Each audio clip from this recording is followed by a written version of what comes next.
considering divorce? Are you dealing with it now? Are you on the other side and not sure what comes next?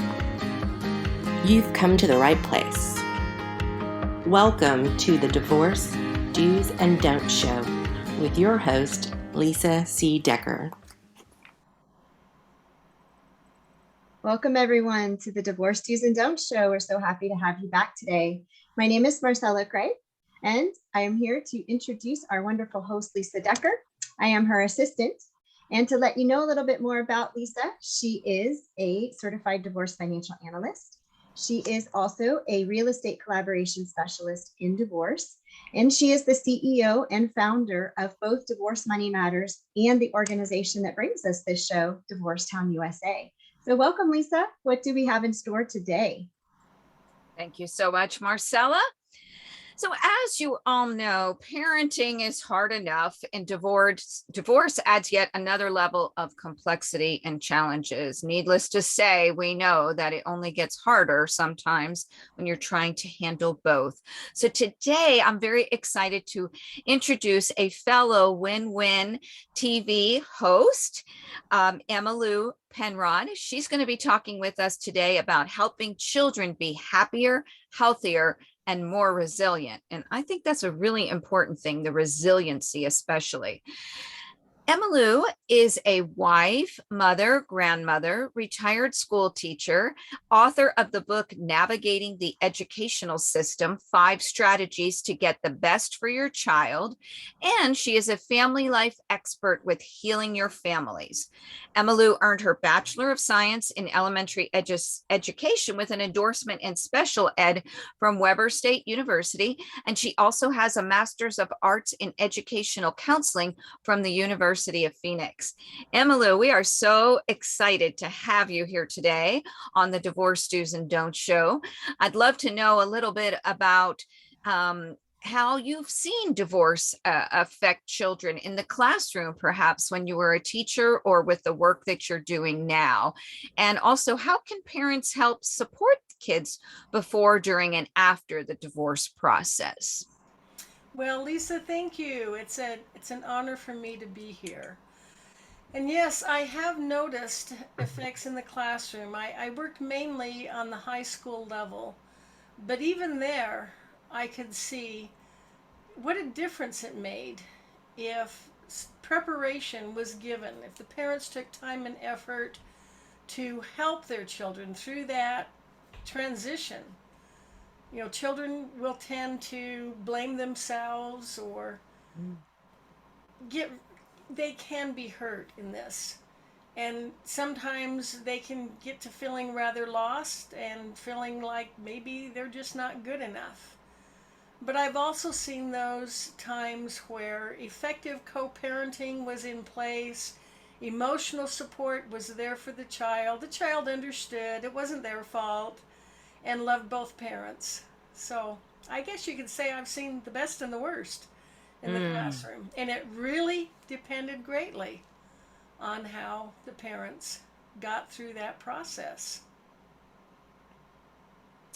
That is definitely true. They're setting the example and setting the lead in how all of the divorce will go. So how can they support their children?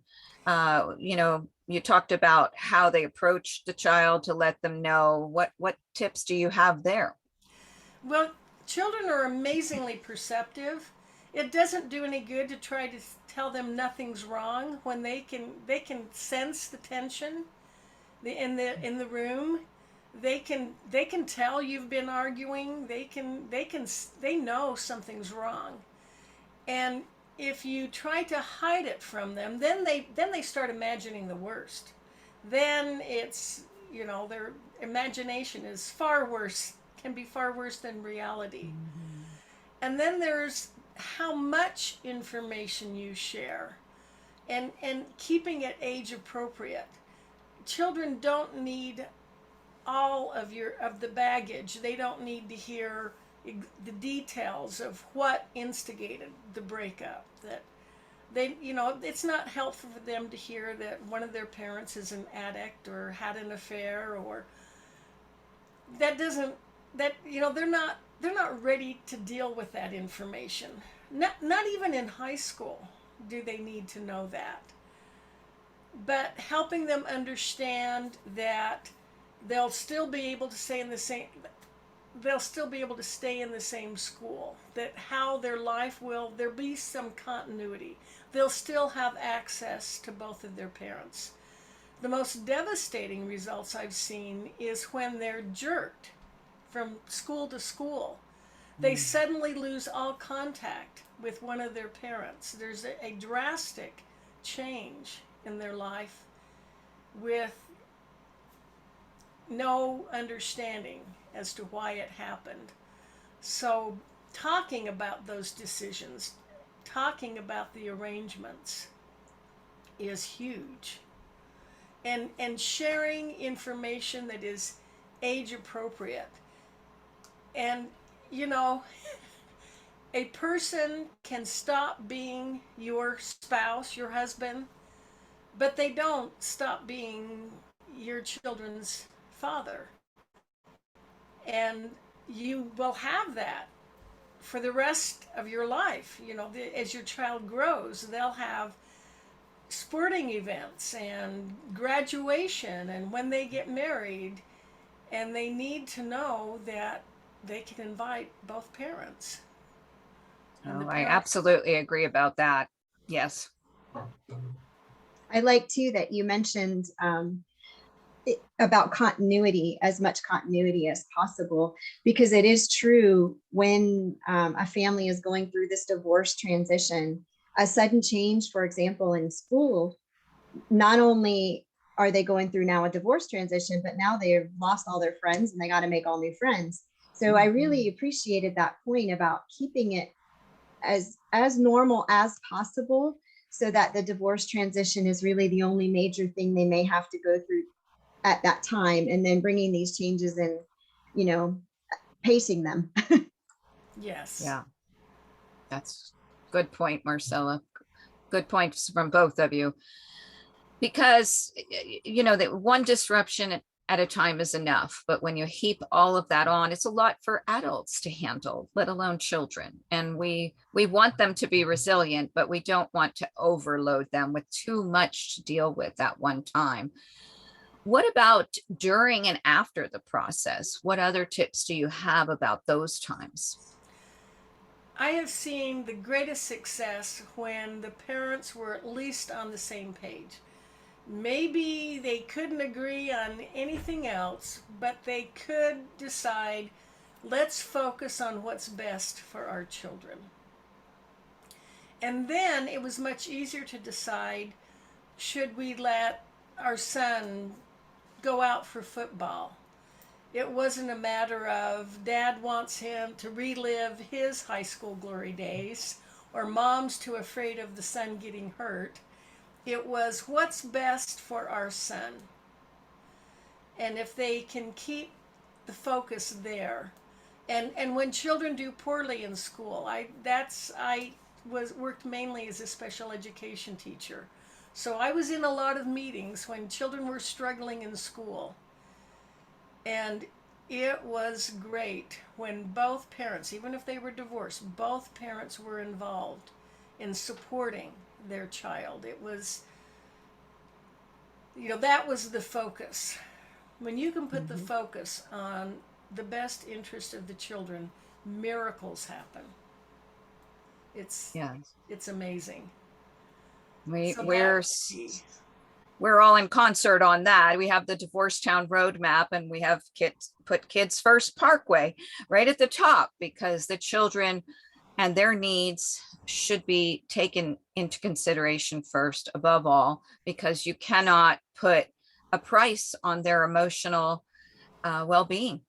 And the stress, the distress, the things that they can seek out later on via drugs or alcohol or whatever, because of a bad breakup, cannot always be pulled back.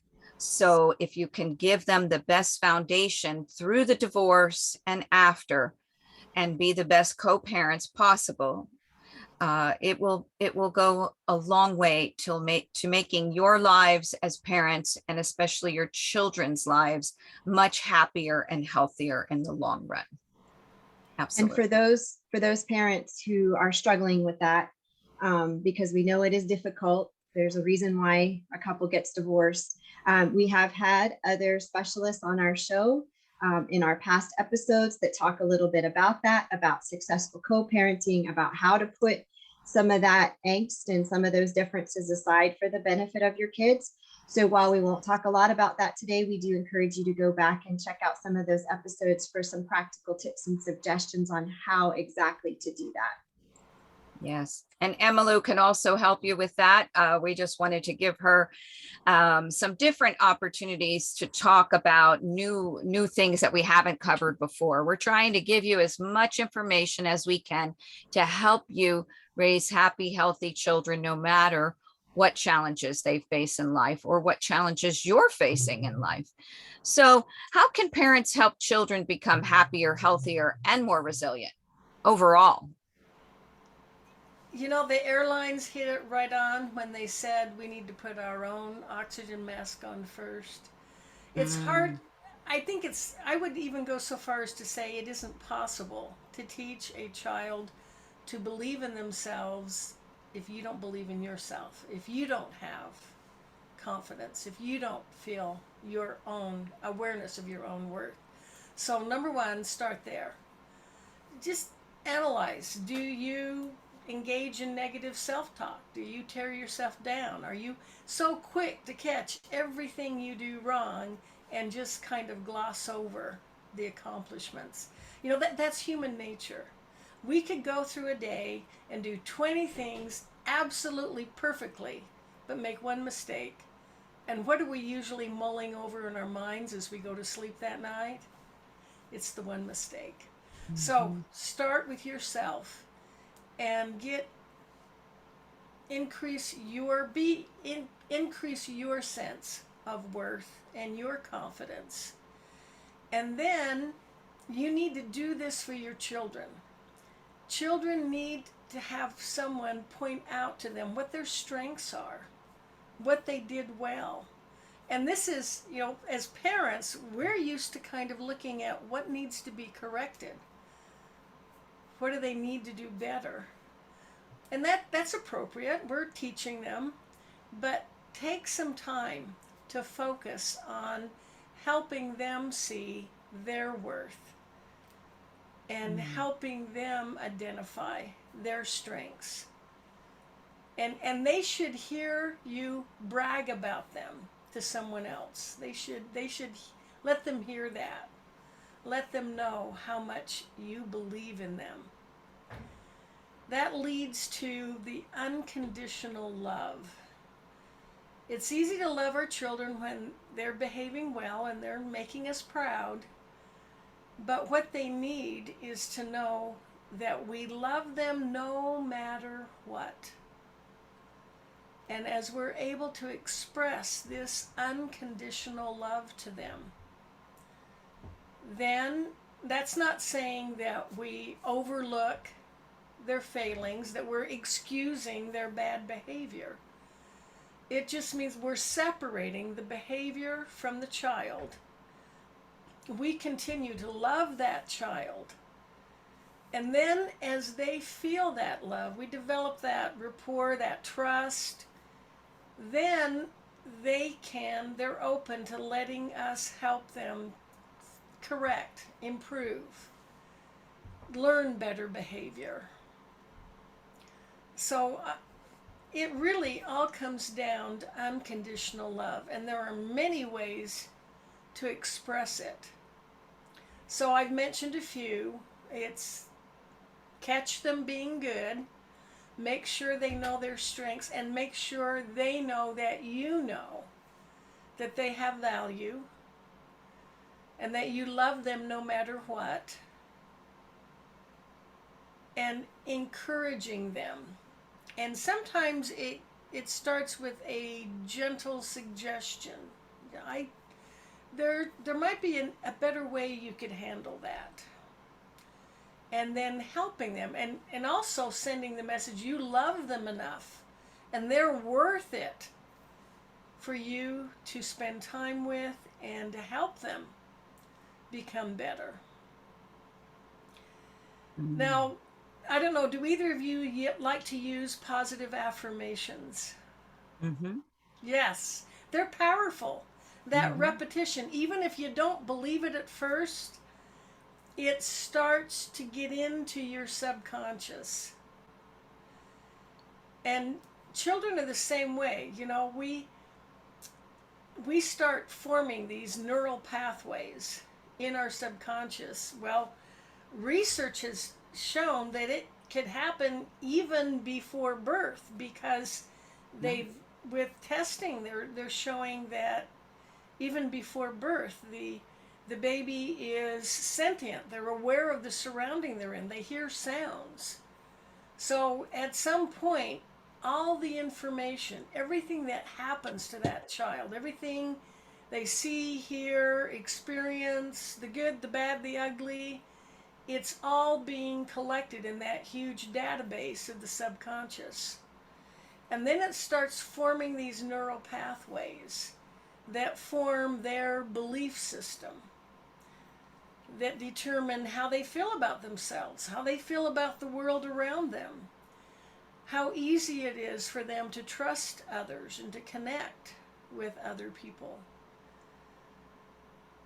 So sometimes some unfortunate negative neural pathways are formed where they start believing that they aren't good enough, or that maybe they're at school and some of their friends tease them about being slow or not being as smart. However, the human mind, the human brain is not set in stone. You know, we've done a lot of much more research in neuroscience in the past several decades, because now we have the technology to do that. And we know that the brain is actually rather plastic. We used to feel like if someone had a stroke, that meant, well, you've lost all the use in that part of your body. Now they know that other parts of the brain can start learning. And the same is true with our children. Maybe you find out your child, well, this is, in this case, maybe in spite of all of your best efforts to communicate with your child, somehow they still get this notion that mom and dad got divorced because I got poor grades in school. It's, you know, they were arguing over my grades, and so it's all my fault. That mental program can be rewritten. And it involves many moving parts, but it all starts with this unconditional love. And you're helping your child understand their worth, and you start new neural pathways. And the interesting thing about neural pathways, well, you know, you may have, for example, I learned French when I was in high school. I don't think I used it after I finished high school at all, not even when I went on a trip to Paris. I only used a few words. So any of that language I may have learned in high school is now gone. It's been replaced with other information. And it's because those neural pathways weren't used frequently enough. Mm-hmm. So as you start building these new, more positive neural pathways in your child's brain, and they're being used more frequently than that old, more negative, the negative, they start to fade. In time, they're forgotten. I'm going to put you on the spot here. Can you give us an example you gave us actually a great example of a child that feels like, I got bad grades, I heard mom and dad fighting about it, now they're getting divorced, it's all my fault. So as a parent, if you become aware that that's what your child thinks or how they feel, how do you combat that? And I guess this gets into the more resilient part. How do we start to change those neural pathways? what are some examples of positive messaging that we can give them to replace that feeling that's incorrect, but you can't help how they feel. So how do we start helping them replace that? Oh, that is an excellent question. I love it. Thank you. So, you may think the best things immediately, oh, honey, that's not true. It wasn't your grades at all. But that immediate objection actually, it's like they set up this defense. And there's that part of the brain that decides what information is important and accurate and I can allow in, and what information needs to be blocked out.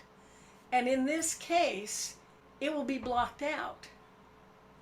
So what is needed is a more indirect approach.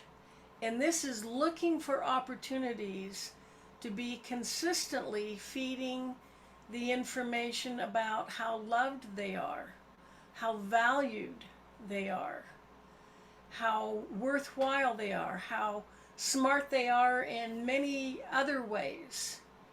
Again, this reminding them of their strengths.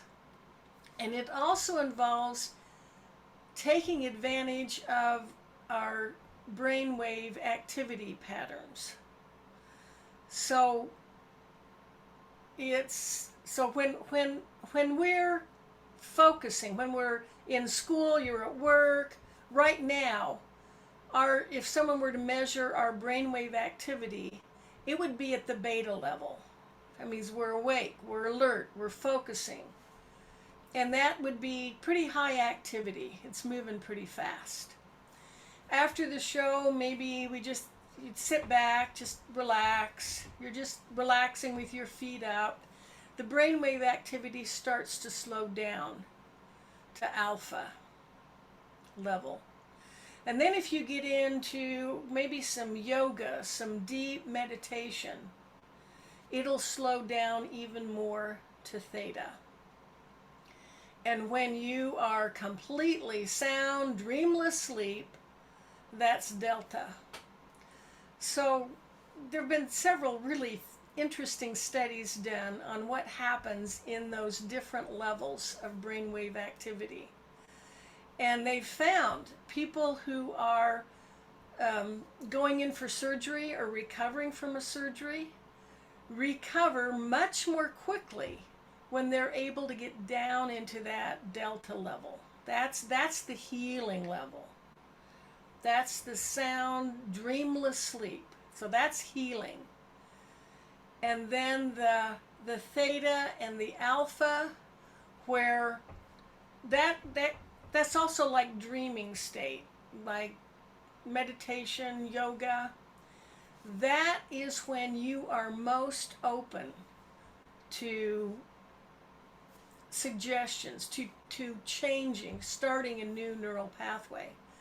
And I don't know, in hypnosis, when people use hypnosis, that's the level, the brainwave activity levels they're using. And I don't know if you've ever seen a hypnosis demonstration or if you're familiar with that. Mm-hmm. But, they'll be given the suggestion to, on stage hypnosis, they really make it look funny and silly. But it can be used effectively to help people stop smoking, lose weight, and form better, healthier habits. But it's at that level where they're open to suggestion, they're much more receptive, and that's the level where that it will be the most effective. So parents, go ahead. Sorry, I don't mean to. I just wanted to make sure that we're understanding it correctly. So when our child is upset, for example, they're probably at that higher level. And so when we object, as you were mentioning, if you just say, no, that's not true, they're not hearing it. Yeah. And so you're suggesting then maybe getting them into a calmer state, maybe an activity that they enjoy, maybe switching the focus a little bit, and then maybe introducing these ideas let's talk about your grades. And yes, Daddy and I were upset, but we were just concerned about you, or, we're not mad at you, or whatever it might be. So you're basically saying we've got to bring them down out of that upset stage before we can start fixing, maybe, if you want to say, or changing their thought patterns to be more receptive. Is that correct? Exactly. And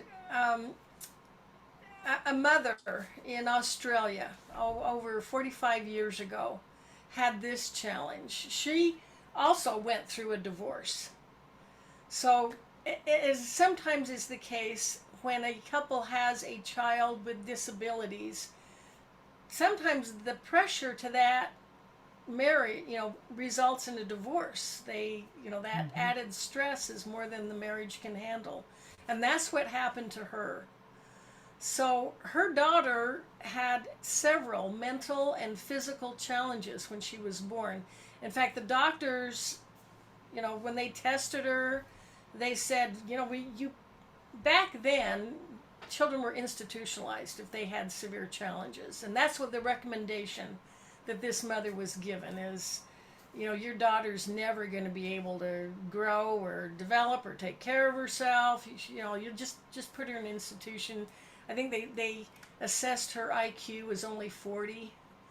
And so, but the mother couldn't accept that.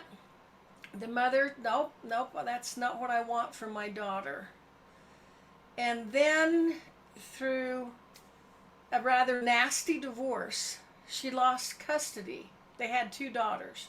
The older one, who was born with severe handicaps, and a younger daughter who was born healthy. So because of the laws where she lived, she lost custody of both daughters for a year. And then after a year, she got custody of the older daughter with severe disabilities. She said she never saw the younger daughter again. Oh. But so here, her daughter, not only having all of these challenges, but having been through this trauma of being used as a pawn and now sent back because the dad didn't want to deal with her. And by now she had remarried, and she had married I can't remember if he was a psychiatrist or a psychologist, but he was a therapist. He understood a lot more about the brain. So they decided to work together with this child. And they understand the brainwave activity. They understood about 45 minutes after their daughter fell asleep, she would be in that just the right level of brainwave activity. And so they would give her positive affirmations like every night, just consistently, every night. They would tell her that she was loved, she was capable, tomorrow's going to be a happy day. And they were very consistent with this. And she reports after a number of months, one morning her daughter came up, she was about 10. She came up into the kitchen with her usual scowling face, and they asked her, "So how do you feel today?" And the daughter kind of cocked her head to one side and looked puzzled and said, "Happy." And they knew it was working, and they kept doing it. And the amazing thing is she grew up to become an independent adult. She got married. She and her husband were able to get their own place and support themselves and beat all of those dire predictions that had been made when she was young, because she learned that resilience. And I'm sure you've talked about resilience, why it is so important. We actually last week had a guest show. Exactly. Well, and last week our guest was talking about parenting plans, and she mentioned the fact that your kids will be as resilient as you are, and you had talked about that too, that it starts with you, and it starts with getting your mental health together, and then you can better translate that to your children. And so that's interesting that you would say that again, that it's good because our viewers can see that it is so important that the resiliency of the parents translates to the children very Oh, often. yeah. Mhm. Oh, yeah. Yeah. Yeah. And they're watching you, they're paying attention to everything you do. So when you get a setback, they're watching to see if you get frustrated and quit, or if you say, okay, well, let's find another way to do that. There, there is no more effective teacher for your child than your example. Mm, that's a great thought. And that works both ways. If you're not being a good example, then that's not helping them. So they are watching. They always see what's going on. They are perceptive. They read between the lines. And being the example of what you want them to be goes a long way towards helping foster those positive traits. And that's not to say we don't all have bad days and we don't all make mistakes, but on a more routine basis to show the good, right? It's even human to show them, look, I messed up. I had a bad day. I was cranky today. I was hangry, whatever it is. It's not an excuse, but I'm explaining why I behaved that way. And I'm sorry. To say I'm sorry is such a great thing to teach a child. And, So, and when you brought that up, it's interesting, but as they mature into adolescence, you actually alienate them. If you're trying to maintain this perfect image, that actually turns them off. Then they don't trust you, they don't believe in you. They need to see that you're vulnerable. That's when you really need to be honest with them. And I loved what you said about, you know, apologizing when you've made a mistake doesn't make you appear weak in their eyes at all. It endears, they respect you more because you're honest. And by the time they're teenagers, they figured out you're not perfect. they know just how to zero in on those things too. They do. They do. So you will strengthen your relationship with your teenager when you are vulnerable, when you apologize, when you've done wrong, when you admit that you don't know everything. And that's another thing. I don't know. Do parents understand? I don't know is a perfectly acceptable answer to give to your teenager. Yeah, absolutely. And where can we go to find out? How can we find out together? So there's a Yes. lot of ways that you can strengthen the relationship in those ways as well. I want to ask you about if you have any tips about when children try to play one parent off of the other. This is hard enough when you're in the same household together, but what about when you're living in two households and the children see one parent as the fun parent and the other parent as the disciplinarian, and now those roles get more ingrained and can cause more friction. What tips do you have for parents around that, whether they're living in the same household or not, and how they can deal with that type situation? Once again, communication is key. And the co-parenting, it's fragile because there's, like Marcella pointed out, there's a reason you divorced this person. You do not enjoy being around them. But again, keeping the focus on the children and saying, let's set some guidelines that we both agree on because that's what will be best for our children. And deciding how things will, and you know I think it's fairly safe to say you're not always going to come to agreement.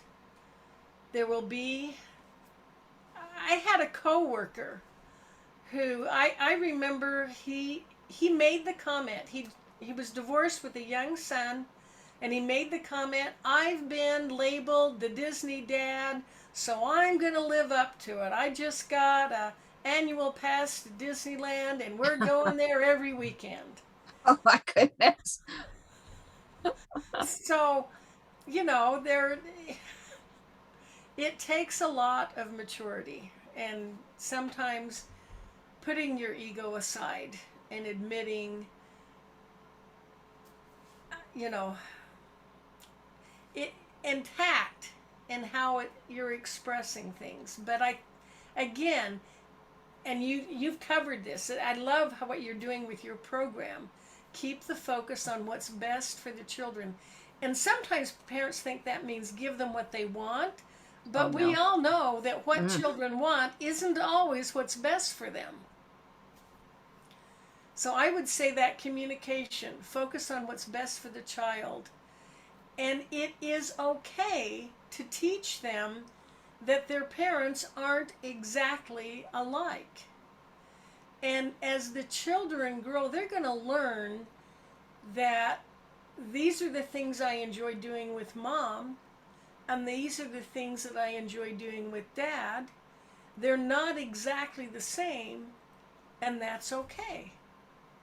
They will learn to value you as an individual rather than expecting equal treatment. I think that's a really important point, is it's impossible. And when two parents live in the same house, you don't have the same relationship with each one. There's a reason why we say mama's boy or daddy's girl or whatever the case might be.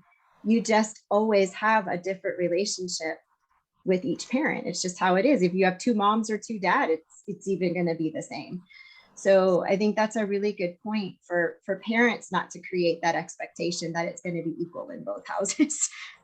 And it will even vary from different times in your life. I remember times in my life when I felt closer to my dad and times when I felt closer to my mom. So some of it is different situations, different times in life. And, you know, it comes down to having a high enough self-esteem, a high enough sense of your own worth that you're okay if you're not being treated like the other parent is being treated. You're still working, you're still expressing your love to your child in your own way. I think the frustration comes in, what I've seen with parents is when one parent has an expectation of the children going to bed at a certain time and the other parent's letting them stay up later, and now they're cranky the next day, and that parent's not having to deal with that because they've gone back to the other house, or they don't have to eat vegetables at one house, they're eating junk food, and they come back to the other house and that child's not wanting to do that, or they let them play too much video games at one house or the other, and the parents are fighting over this because their parenting styles are so different, and it's causing a rift between them. And children pretty much know how to play off of those things. They'll come home and put the, poke that little sore, daddy let me stay up all night and play video games, we had so much fun, why won't you let me do that, mom, kind of thing. So that can get really edgy and very difficult to deal with. And spiral down. Yes. Oh. And just lead to more antagonism and more, well, you're going to yell at me for that. Wait till you see this. Mm-hmm. So getting back to focusing on, and maybe there needs to be time established, and maybe even a mediator. I don't know if you talk about this, but again, is it really in the children's best interest to have no structure, to be able to eat whatever they want, to be able to stay up as late as they want? If they can both agree that structure is needed, there do need to be dietary restrictions and a bedtime, then there could be some variation, but not the extreme. But yeah, you're right. That to me is why that ongoing communication is needed. That keeping the focus on best interest of the child, but constantly communicating, okay, well, this is how that went. Okay, they just came back from your house, and just calmly stating, and this is what happened. And it wasn't good for your child. He looked miserable, or, whatever. Just that ongoing communication, and it's hard. It is hard. Yes. We interviewed Bill Eddy recently, and he created the BIF technique. I'm not sure if you're familiar with that, but I loved it. Keep the communication brief, informative. Oh, Marcella, help me out here. Friendly but and firm. firm. And Yep. just short communications so that even the written communication doesn't break down between the parents, where we start doing you did this and this happened and now that goes on. So keeping that BIF method in mind, brief, informative, friendly, and firm, when you're having those communications, and letting the other parent know maybe they're just not really thinking about it, right? Maybe it's just their laissez-faire attitude, but this was the outcome. And I it might be. love that. Yes, we loved it too. Yeah, that is priceless. He's got a book about it. It's the BIF method. So, and he also has things that he teaches perfect for what you do too, Emmalou. So you may want to connect with Bill Eddy, but that just came to mind as we're talking here. So as we're winding down on our showtime here, how can parents maintain a positive relationship with their children while still trying to fulfill that role as a parent? It kind of wraps up everything that we've been talking about here. I think that they need to focus on their love for their child. Again, sometimes they may need to separate the behavior from the child. And so I'm assuming we're talking about like some real problem behavior. Mm-hmm. Yeah. Definitely focus on love for the child and setting healthy boundaries. Obviously, you're not doing your child any service if you allow them to engage in any behavior that will hurt them later on. When you talk about parenting styles, this has been studied for decades, but think of two scales. One that measures how responsive the parent is, how involved they are in their children's life, and the other one that measures what they expect of their children, the structure, the expectations. When parents are high on both scales, in other words, they love their children, they're committed to their children, but at the same time, they're expecting their child to grow and increase in maturity, to pick up after themselves, take care of their clothes, contribute to helping around the house, and do their best in school, get their assignments done. And when they're high in both, that has been found as they interview college students and they determine this is the way they were parented. And then they say, okay, how successful are you? How confident are you? That's what's yielding the positive results, is high in both scales. I think that's very powerful too, because you were talking about that, like if there's a difference in parenting style, but if you are committed to what you know that your child needs, and we all know kids need boundaries. They're kids. They're not, if they were born adults, then that would be different, but they're not born adults. So they have to have boundaries. So even if one parent is not setting them, if we're setting them, at least healthy boundaries, I think is the expression you used, which is super important. Healthy boundaries. This is what is not acceptable at mom or dad's house while you're here. This is the behavior that will or will not be tolerated, or whatever that might be. So important, because then kids know what's expected, and they always rise to what we expect of them. If I can't remember who said that, but they become what we tell them they are. Mm-hmm. Yes. I love that.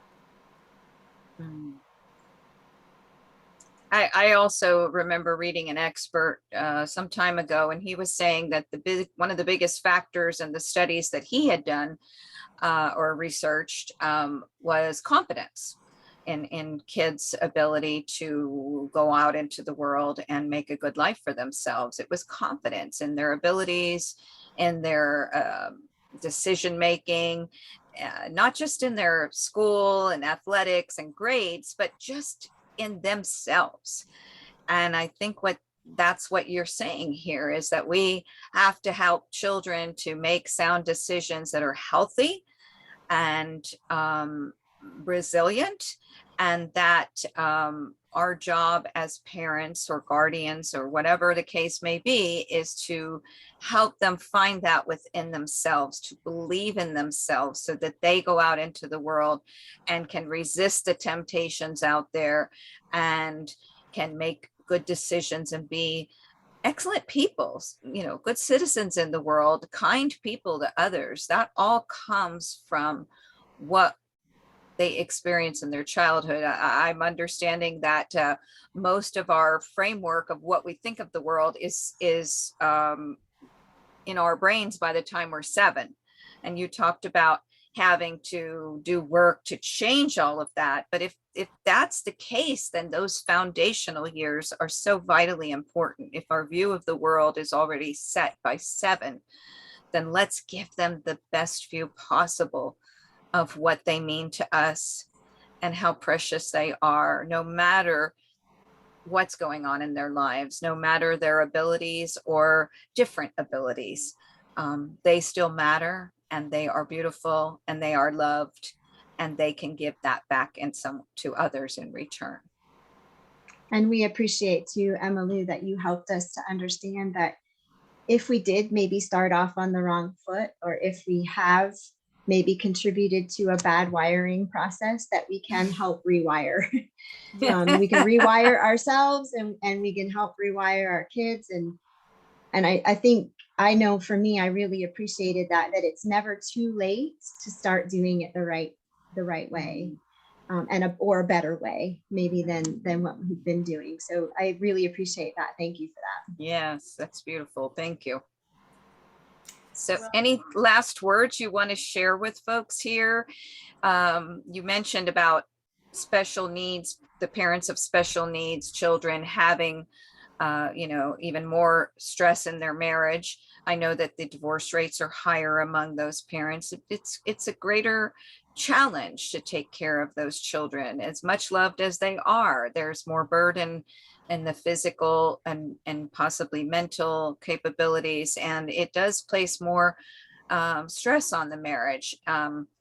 For all parents who are listening, single, divorced, gay, straight, children who have different abilities and not, let's wrap this up with the best takeaways that we can give folks to go back out into the world and help rewire their children to have the best life possible. I just would remind them of unconditional love, the power of unconditional love. Loving them no matter what. And that gets even harder as they become teenagers. But it's more effective. More. Well, and I really like that too, that what you had mentioned earlier about just paying attention to maybe where they are as far as their emotional state before we even give them that unconditional love, because all 3 of us are parents and all of us have had that time where our child expressed angrily or upset at something, and we said, "I love you," and their response was, "I don't care," or "I don't believe you," or whatever, because that just wasn't the time for them to hear that message. And so I really appreciated what you talked about the brain activity levels. I mean, obviously we're not measuring our kids' brain activities, but just to pay attention to when they're more relaxed and when they're more comfortable, so then we are giving them these messages in a way that they will be able to accept them and hear them and not put barriers up against them. Yes. Yeah, as Albert Einstein said, anything the mind can conceive and believe, it can achieve. Yep. And so helping them to see that at a time, as you said, when they're receptive to it. I love that whole thing. I'm wondering, do you believe in playing tapes for them, or not tapes anymore? I'm dating myself, but affirmations while they sleep, or I've seen people do it while they're in the womb. Is there research to say whether that's effective or not? Well, I don't know about the recordings. I do know that the program the woman's name is Joan Golding, and it's called the Golding Process. It's also called Sleep Talk. That has 45 years of research and has been found to be effective. Just following a prescribed, actually it's a script, using the same words every night consistently for at least 3 months, and behavior changes, and that's when you know the neural pathways are changing, the wiring is being rewritten, is when you see the changes in behavior. Wow, Sleep Talk. And what was the author's name again? Joan Golding. Joan Golding. And so you play these, obviously I'd have to learn more, but you play the same message when the child is asleep or falling asleep. When is it most effective? About 45 minutes after they've fallen asleep. So I happen to teach a webinar on the process and how to use it. So that's how I know about it. Okay, that is great. Well, tell folks how they can learn more about you and what you do, and how they can get in touch with you. The best way is through my website, healingyourfamilies.com. And if they go to my services tab, they can get information on that webinar. And then I just also have some ebooks for parents, Power Parents, and just, I know how challenging it is, but families are the foundation of society. So if we can strengthen families and support them, we can make the world a better place. Absolutely. One family at a time. Absolutely. Yes. Well, I like that because that fits right in with our motto at Divorcetown USA, which is helping the world divorce better, one family at a time.